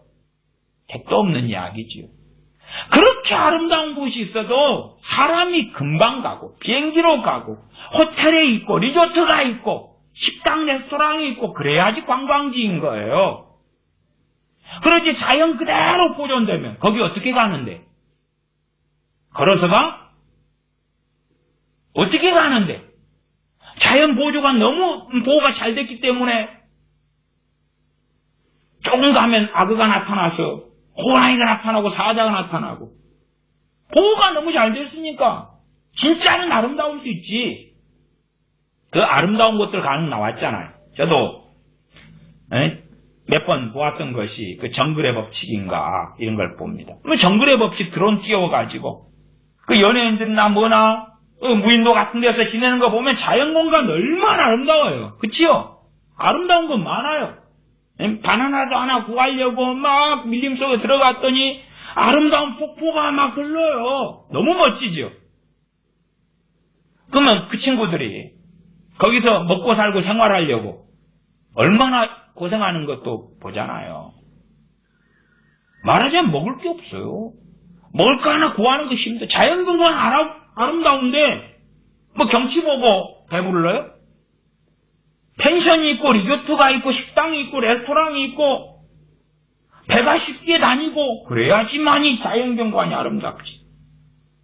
그러니까 난 지금보다 더 아름다운 관광지 보고 다니고 싶어요. 부흥 오면 대부흥 오면 그럴 돈 그런 여유 대부흥 오면 하나님께서 그냥 어마어마한 돈을 쏟아부어 줄 거예요. 그것도 가지고 믿음도 좋아져. 기도가 살아나 말씀이 살아나. 그렇게 되려면 제가 서두에 말씀드렸던 대로 하루 시간이 48시간 이상은 나와야 되는 거예요. 그래야지 지금보다 더 돈이 생겨야지. 돈이 생기면 하고 싶은 것도 더 많고 가지고 싶은 것도 더 많고 젊은 애들 돈 있다 그러면은 코로나 때문에 그렇지만 그런 게 아니다면 돈 있으면 여행 가지. 청춘 남녀 손에 손잡고 여행 가지. 돈 있으면 돈 없어서 여행 가려고 알바하는 애들도 많잖아. 돈 더 있으면 더 싸돌아다니고 싶지. 돈 쓰는 거 얼마나 재밌어요. 있는 돈 쓰는 건 재밌어요. 저기 유명한 유럽의 어느 관광지에서 손님들 알바하면서 커피 타주는 것은 재미없는데 내가 거기 가서 커피 주문해가지고 분위기 잡고 먹는 건 재밌어요. 돈 버는 건 아름다운 곳에서도 고통스러운데 돈 쓰는 것은 멋있고 좋은 거라요. 왜 여행의 환상에 잡히냐 그러면 내가 돈 썼으니까. 접대받고 서비스 받고 돈 쓰는데 아름답지. 내가 그 아름다운 호텔에서 내가 청소부를 하면 아름답겠어요? 그러나 내가 거기에 호텔에 이용하는 이용객이니까 아름다운 거예요. 아름다운 호텔에 수영장이 있다. 수영장 청소하는 사람이면 아름답겠어요? 내가 돈 내고 들어가서 수영하는 사람이니까 아름다운 거예요. 돈이 더 많이 들어와서 더 많이 관광 가고 싶지, 더 많이 소유하고 싶지, 더 좋은 집, 더 아름다운 주택, 저택, 정원, 짐승도 메이커 있는 짐승을 키우고 싶죠. 개나 고양이나 뭐 그런 것들, 더 메이커 있는 집이든 아니면 가전제품이든 내가 사용하는 것이 이어폰 하나라도, 핸드폰이라도 더 메이커 있는 최신식, 노트북이든 뭐 패드든 뭐든지 간에 더 누리고 싶다고 말. 대부흥을 가지고 둘 다를 준다니까. 그러면 평양대부흥 와가지고 지금 대한민국 사람이 누리던 것을 평양대부흥 오니까 누렸나요? 1907년이면 1910년이 한일합방이에요. 한일합방. 나라를 잃었다고요. 대부흥 와서, 소위 평양대부흥 와서 나라를 잃었는데 뭐 대부흥 와서 10% 20%의 우리 한민족이 한반도에 살던 조상들이 돌아왔을 것 같냐 그 말. 택도 없는 소리. 대부흥 와서 퍼센티지로 하면 얼마 나오지도 않아요. 이게 환각증에 잡히는 거예요. 평양대부흥 와서 1910년은 한일합방이었단 말이에요. 근데도 이 대부흥의 망각증이, 환각증이 퍼져가는 거예요. 마약처럼 퍼져가는 거예요. 왜요? 내가 잠들어도 되니까. 내가 병들어도 되니까. 영적으로 병들고 영적으로 잠들고 태만하고 나태하고 그래도 될 테니까. 왜? 하나님이 대부흥 오면 깨워줄 테니까. 최소한 부분적으로 있었어요. 라인하르트 본케 같은 목사님을 통하여 아프리카의 부흥.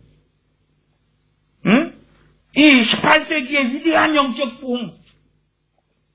18세기에 요한 웨슬리, 조지 휘필드, 조나단 에드워드, 이때 사람, 데이비드 브레이너드, 이때 사람 1700년도지.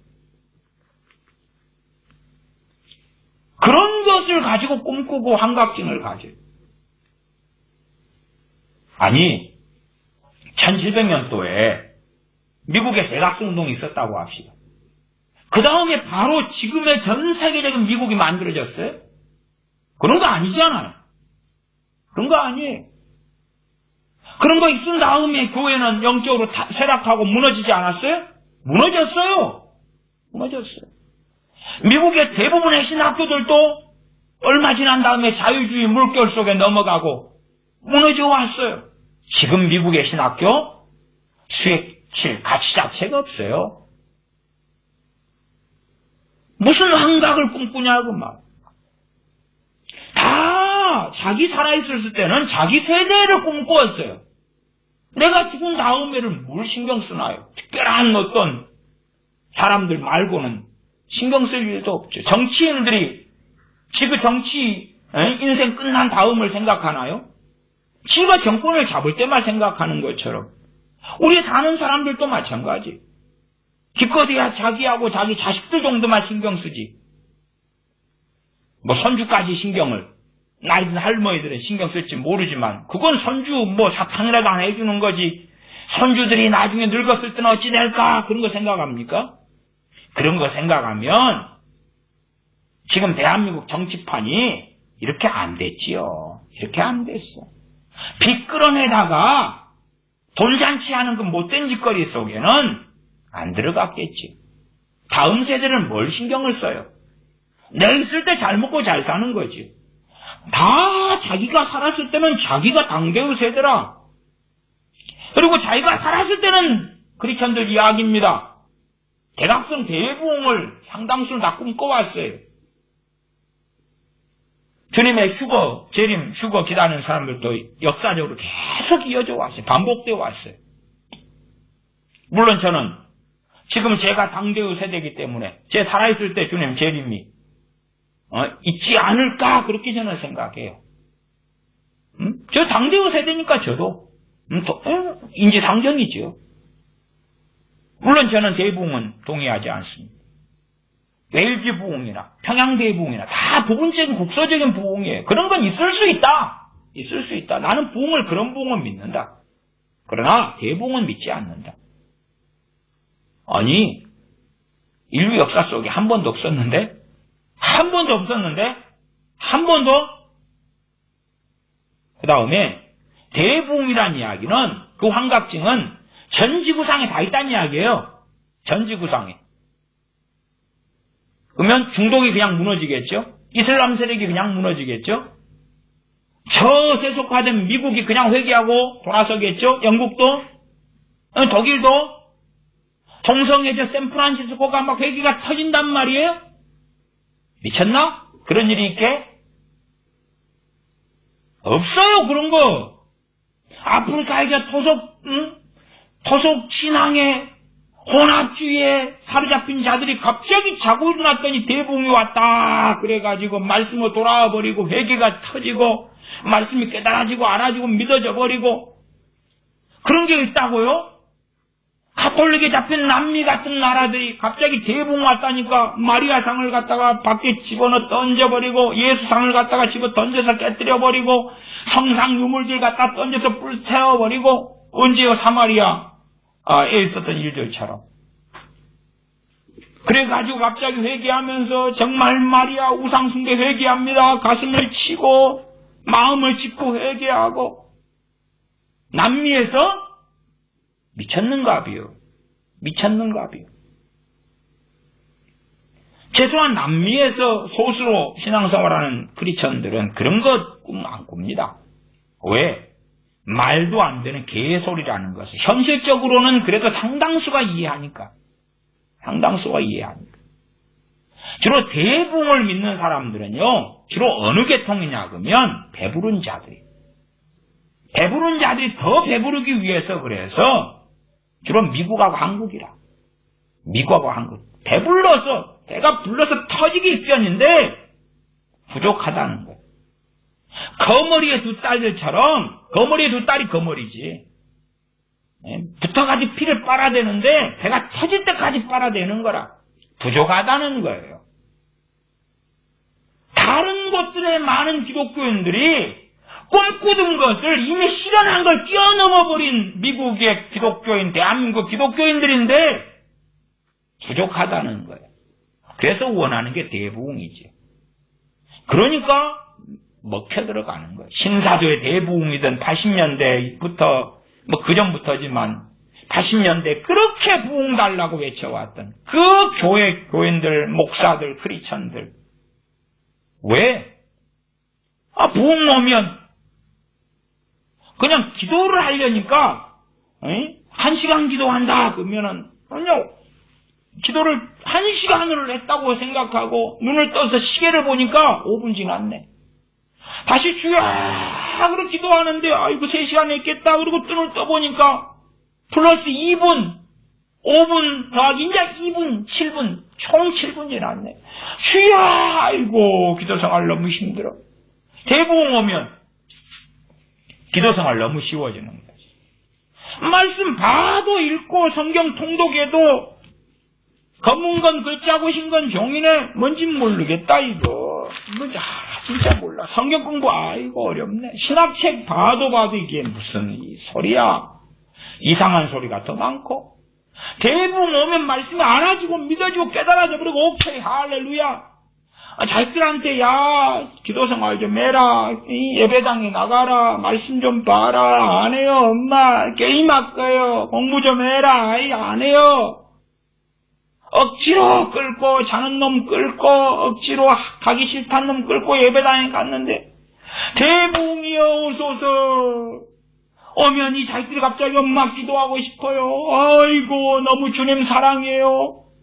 그래놓고 공부도 너무 잘 돼요. 너무 기뻐요. 그렇게 될 테니까. 다 당대의 세대는 그런 복권처럼 그 환각증을 가져왔어요. 세상 사람들이 로또 복권을 사면 소위 말하면 기독교인들은 항상 그 유사물을 사왔어요. 이스라엘부터 메시아 시대의 그 환각증, 다윗 시대의 환각증, 그 복권, 대부흥 복권을 사왔다 그 말이에요. 대부흥 복권은 되겠지. 그리고 죽고 중동의 신자들도 그렇게. 그러니까 그런 말로 하겠습니다. 중동의 소수의 지하교회 교인들이 정상적인 신앙생활을 했겠는가 그 말. 미안한 이야기입니다만은 어려웠다. 왜?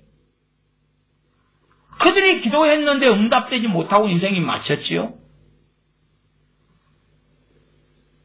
그러면 그들의 기도에 대하여 그런 식의 기도가 그렇게 말하겠어요. 하나님 뜻이라고 그렇게 그들의 논리상으로 볼 수 있겠는가? 보기 어려운 거예요. 그러나 그들이 보기에 그게 좋은 거라. 왜? 이슬람이 무너지면 더 많은 사람이 구원받을 거 아닙니까? 그러니 내 기도는 합당해요. 그러나 사실은 그런 기도 가운데 평생 하다가 죽은 사람들이 성령 충만하기는 안 죽었겠지. 실제로 그들이 구한 것은 세상의 나라였을 뿐이에요. 마치 사업 성공하게 해주세요. 그럼 11조 많이 바치고 싶어요. 11조 많이 바칠 거예요. 돈 많이 벌게 해주세요. 선교 많이 할 거예요. 그러한 가식과 위선처럼 이슬람 무너지게 해주세요. 그러면 이슬람의 중동에 속한 많은 사람이 주님 믿고 구원받을 거예요. 신앙의 자유를 주세요. 그러면 많이 기도하고 많이 예배하고 많이 성경 보고 많이 전도할 거예요. 위선이죠, 위선. 그러나 그 위선을 선으로 가장하고 포장하지. 평화 통일 되게 해주세요. 복음 통일, 복음 한국 되게 해주세요. 얼마나 좋아. 한반도에 부흥 오게 해주세요. 제2의 평양 대붕 오게 해주세요. 사실상 제2의 평양 대붕 같은 것보다 저는 그렇게 생각해요. 그것보다 더한 부흥이 한반도에는 왔어요. 왔어. 왜 그런지 아세요? 평양 대붕 때보다 더 많은 숫자의 사람 크리스천들이 못해도 50년대, 60년대, 70년대, 80년대에 생겨왔거든. 더 많은 숫자, 더 많은 비율이. 그래서 20%가 된 거예요. 그래서. 그러나 그런 뻔한 상식, 50년대에 대한민국에서 크리스천의 증가, 핵심, 60년대, 70년대, 80년대 그런 정상적인 데이터와 자료를 안 보는 거죠. 보려고 하지도 않아요. 왜? 그렇게 해서 지금까지 지나왔는데 그런 일이 반복된다? 아이, 뭐 별거 있겠나? 왜? 그때는 지금보다 못 사는 사회였잖아. 못 사는 사회였어. 그러나 일제시대 전이죠. 대한제국 때 1907년으로 돌아가면 정말로 비참한 시대였죠. 그러나 그 시대는 너무 오래된 시대이기 때문에 환각증을 덮어 씌울 수 있는 거예요. 마치 요즘에 조선이나 고려시대의 드라마가 나올 때에 얼마나 화려하게 옷을 입어요. 얼마나 멋지게 치장하고 인테리어 돼 있어요.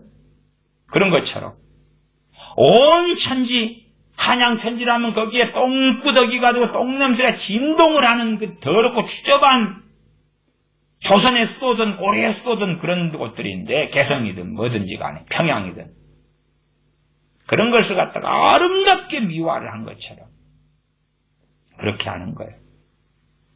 그렇게 살고 싶은 거예요.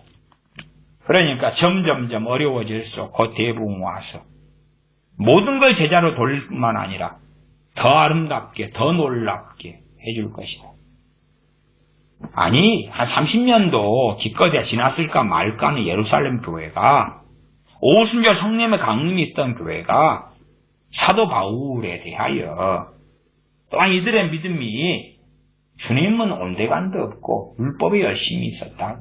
율법에 열심히 있었다. 그 다음 21절에 더 자세하게 본문을 설명하지는 않겠습니다. 몇 차례 설교 과거에 했었습니다. 사도행전 21장 21절 너가 이방에 있는 모든 유대인을 가르치되 모세를 배반하고 지금 너가 지금 이단을 일으키고 있다 그 말이 이단의 괴수다 그 말이죠. 모세를 배반하고 왜 율법이 열심히 있으니까 율법의 핵심은 모세의 율법이다. 이렇게 보니까 모세를 배반하면 안 되죠. 모세가 가르친 율법들을 그대로 지켜야 되는 거지. 그렇게 이제 혼합주의의 예루살렘 교회가 유대인의 교회가 만들어져 버린 거예요. 30년이나 됐을까 하는 교회가. 30년 정도라면 상당히 정통성이 있지요. 어느 개척교회 한지 5년 됐다, 10년 됐다 그러면 30년 됐다, 이제 뭐 자리 좀 잡았겠구만. 그럴 거 아니에요. 더군다나 초대형 교회가 됐잖아요. 수만 명인데 수만 명. 당시에 교통이 열악했을 때에 믿는 자 수만 명 이야기가 나온다면 다 근거리에 사는 거지요. 보통 숫자냐 그 말이에요. 전 세계에 흩어진 기독교인 수만 명도 아니고 예루살렘 중심이 되는 기독교인 수만 명인데 이 정도면 교세가 너무나 강력하게 되었다 할 만한 때지요. 그리고 이때 기준으로 하면 이때가 한 AD 58년으로 한다면 12년 뒤에 끔찍한 참사가 일어나죠. 끔찍한 참사가. 소위 대학살이 일어나고 예루살렘은 멸망당하죠. 이 사람들이 12년이에요. 우리가 앞으로 12년 이렇게 보다도 그렇게 거꾸로 생각해 봅시다. 그냥 12년 전에 나, 12년 전에 나, 12년 전에서 12년이 흘른 지금 이렇게 그런 관점에서 이 사람들은 12년 뒤에 아니면 59년, AD 59년 때라고 이야기한다면 11년 뒤에요. 11년 뒤에 예루살렘의 멸망, 유대의 멸망. 그 다음에 그때 멸망할 때 그냥 멸망했나요? 사람들은 아무도 안 죽고? 아니요. 비참하게 죽어나가고 끝장나버렸어요. 아니 예루살렘 교회가 수만 명 정도 있으면 예루살렘을 지킬 수 있어야지. 아니 예루살렘을 지켜야지. 수만 명의 기도 좀 하고 그 다음에 오순절 성령의 강림이 쓴 지 30년 정도나 됐으니까 이제 뜨거워질 거 아니에요. 3,000명, 5,000명이 돌아왔고 뜨겁고 사도들이 가르친 교회 로마 가톨릭 쟤네들은 베드로가 초대교황이다 그러잖아요. 베드로 사도가. 그래서 와 우리는 베드로 사도가 초대교황이야. 그전 미치광이들이 있는데 그런 것보다 훨씬 더 사도들이 여기서 12사도가 우리를 가르쳤어. 교회를 세웠어. 12사도 중심으로 한 120문도가 주님의 어머니 모친 마리아가 기도했던 이곳 중심으로 교회가 세워졌고 수만 명이야. 우리 기도로 예루살렘을 지키고 보호해. 유다를 지키고 보호해. 우리가 초석이 되어 전 세계 대붕을 가져올 거야. 말하자면 전 세계를 기독교와 유대인의 율법의 혼합주의로 만들어버릴 거야. 오 하나님이여 우리의 혼합주의가 승리하게 하소서. 소위 믿는 자 수만 명이 예루살렘을 지키냐 그 말이야. 유대를 지키고 보호할 수 있냐 그 말이야. 이 자들이 꿈꾸는 게 있을 거 아니. 이 자들 수만 명의 꿈을 안고 율법이 열심히 있는데 꿈꾸는데 그 걸림돌이 사도 바울이다 그 말이에요. 사도 바울을 끝장내버리려는 거예요. 자기들 믿는 자 수만 명이 꿈꾸는 것에 걸림돌이 사도 바울이에요.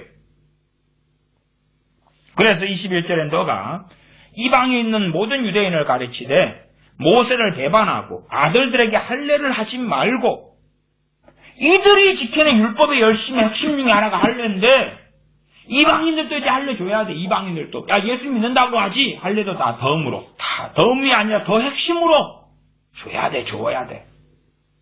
그런 판국이. 안디옥 교회는 예루살렘 가깝기 때문에 안디옥 교회에 예루살렘 교회 영향력이 강력하지. 그래서 안디옥 교회에도 그런 것이 깊이 파고 들어오지. 왜? 가까우니까 왕래를 많이 할 수 있다 그 말이에요. 너무 먼 거리면 잘 못 돌아다니지만 또 규모를 지키지 말라 한다 함을 저희가 들었도다. 그럼 어찌할꼬 저희가 필연 그대의 온 것을 들으리니 우리의 말하는 이대로 하라. 당신은 걸 들을 것이다. 그러니까 유화책을 쓰자. 당신도 사도 바울 당신도 같은 모양이고 율법 잘 지키고 사는 것처럼 쇼쇼쇼를 하자. 그래서 사도 바울도 쇼쇼쇼에 동의하고요. 야고보 감독이나 장로님들도 그렇게 하자고. 저는 이것은 모의라 그럽니다. 모의. 종교 혼합주의의 모의.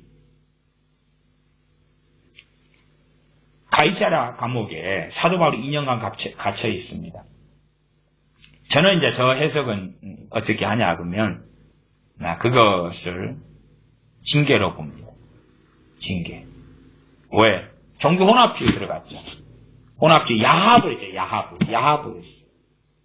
야합을 해가지고 그대로 율법을 지키는 걸로 보여줬다는 말이에요. 결과는 뭐죠? 이거하고는 상관없이 잡혀서 그래서 감옥 속에 들어가는 것이고 재판을 계속 받은 다음에 헤어날 길이 없어가지고 로마 시민권자로서 로마 황제 가이사에게 청원하고 재판받을 권리를 주장한 것이 그래서 로마로 죄수로서 이송되는 것입니다. 종교 혼합주의 속에 함께 동의하고 들어갔다. 그래서 그 모양대로 그들이 그래 우리하고 똑같네? 그 내용이 뒤에 내용이에요. 우리하고 똑같잖아. 끄덕끄덕. 그렇게 하면서 샥 쇼를 하고 넘어가자. 그렇게 이 수만 명을 속이자 그 말이죠. 이 사도 바울 똑같잖아 우리하고. 결례 그대로 행하고 서원도 하고 머리도 깎게 돈을 지불하고 하네. 그리고 야고보 감독이나 장로님들도 이미 사람을 준비해놨어요. 야, 사도 바울 오면은 이 교인들 율법에 열심히 믿는 자 수만 명이 난리를 피우니까 이렇게 해가지고 서운한 사람 4명 있으니까 쇼를 해가지고 눈 가리고 아웅하자 그 말이지. 어쨌든 이러한 종교 혼합주의는 지금 시대의 혼합주의하고 좀 다르고요. 그냥 눈 가리고 아웅하는 정도니까 저는 어마어마하게 심각한 것은 아니다. 그러나 마치 모세가 하나님의 거룩함을 드러내지 않은 것처럼 그래서 가나안 땅에 들어가지 못한 것처럼 이 하나님을 아는 정도에 따라서는 이 죄의 급수는 달라지는 것입니다. 3살짜리가 슈퍼마켓에 가서 도둑질을 하는 것하고 물건 그냥 집어온 거지요. 그것하고 20살짜리가 하는 것, 30살이 하는 것은 같은 죄처럼 보이지만 전혀 다른 죄가 될 수밖에 없다. 그렇게도 말씀드립니다. 다 자기들이 꿈꾸는 게 있었어요. 예루살렘 교회가 오순절이 임했을 때에 어떻게 됐을까 꿈꿀 거 아니에요? 유대가 어떻게 변할까? 이런 놀라운 오순절의 성령의 강림이 있는데 나중은 어찌 되냐 그 말. 지금 세대도 꿈을 꿉니다. 우리에게도. 그러나 대한민국 기독교인들이라면 지금 우리가 불평불만하고 감사치 않고 누리고 있는 것 이것도 적습니다. 부족합니다. 심지어는 주사파가 정권을 잡고 억압받고 있을 때인 지금이라도 종교의 자유가 없습니까? 신앙의 자유가 없습니까? 성경 못 들고 다닙니까? 그래도 지금 누릴 건 다 누리고 있어요. 그런데 마치 못 누리고 있는 것처럼 마치 전 세계에서 가장 핍박받고 있는 것처럼 대한민국의 어떤 기독교인들은 주장하고 생각도 합니다. 그리고 사실상 가장 많이 누려왔으면서 더 누리기를 원하는 입장에서 하나님 개입해 주십시오. 하나님 개입해 주십시오. 중동의 지하교회 교인들이 개입해 달라고 안 했겠냐 그 말이. 아프리카의 저 많은 크리스천들이 하나님 개입해 달라고, 메뚜기 재앙에 개입해 달라고, 기근에 개입해 달라고 안 하고 있겠냐 그 말. 하나님의 말씀을 존중하여 하나님께서 어떻게 이 세상을 통치하시고 다스리시는지, 어떻게 진노하시며 심판하시는지, 어떻게 하나님 앞에 깨어있고 겸비해야 될지, 어떻게 열심을 품고 주님을 섬겨야 될지, 그것을 돌아보고 살펴야 되는 것이. 이제는 더 깨어있기 힘든 시대가 되었고, 배도의 배교의 시대가 되었고, 하나님께 결코 책임 전가할 수 없으리라. 하나님께 책임을 씌우지 못할 것이다. 그러나 하나님께서 책임져 주시기를 바라고, 자신의 열심 없음, 기도하지 않음, 뜨겁지 않음, 깨어있지 않음, 또한 자기가 누리고 싶은 것들, 그것을 하나님께서 해결해 달라는 입장에서 기름 부음이 임하면, 임재가 임하면, 대부흥이 오면 그러고 있다는 말. 마약에 취한 것처럼, 마취제에 취한 것처럼 넋이 나가버린 대한민국 교회나 미국 교회를 봅니다. 기도하겠습니다. 아버지 하나님, 점점 우리는 강팍해져 가고 완악해져 가고 완고해져 갑니다. 그러면서도 더 많은 걸 소유하고 가져와서 배가 더 불러오고 있습니다. 이제는 에어컨 없는 집이 없고, 선풍기가 몇 대씩 있고, TV가 있고, 핸드폰이 있고, 냉장고가 몇 대씩 있고, 그렇게 또한 평생 심지어는 입을 옷이 그득히 옷장에 쌓여있고 옷걸이에 쌓여있는 그러한 좋은 시대에 좋은 것을 누리는, 그렇게 살아가는 우리 이것만, 전 세계에 있는 많은 기독교인들은 꿈꾸지 못했고 가지지 못했고 소유하지 못했던 것들을 누리고 가지고 소유하는 대한민국 크리스천들의 세대 이것만, 그러나 더 나태하고 태만하면서 하나님께서 우리의 신앙에 더 책임을 져주시고, 하나님께서 우리의 믿음이나 또한 복지에 더 책임을 져달라고 아우성치면서 부흥을 구하는 더 악한, 무책임한, 나태한, 잠들어버린 세대가 되어져 가고 있습니다. 하나님께서 개입만 하시면 다 될 것이라는 망상에 빠져서 오히려 하나님을 거스려, 진리를 거스려 대항하며 대적하면서도 우리는 부흥을 구하기 때문에 하나님을 경외하고 있다고, 하나님을 오히려 조롱하며 외식하는 자들로 살아갑니다. 하나님께서 잠깐의 시간을 주실 때에 깨어 근신하며 정신을 차려 마음에 주님을 둔 사람들이 되게 하여 주시옵소서. 우리 주 예수님의 이름으로 기도하옵나이다. 아멘. 아멘.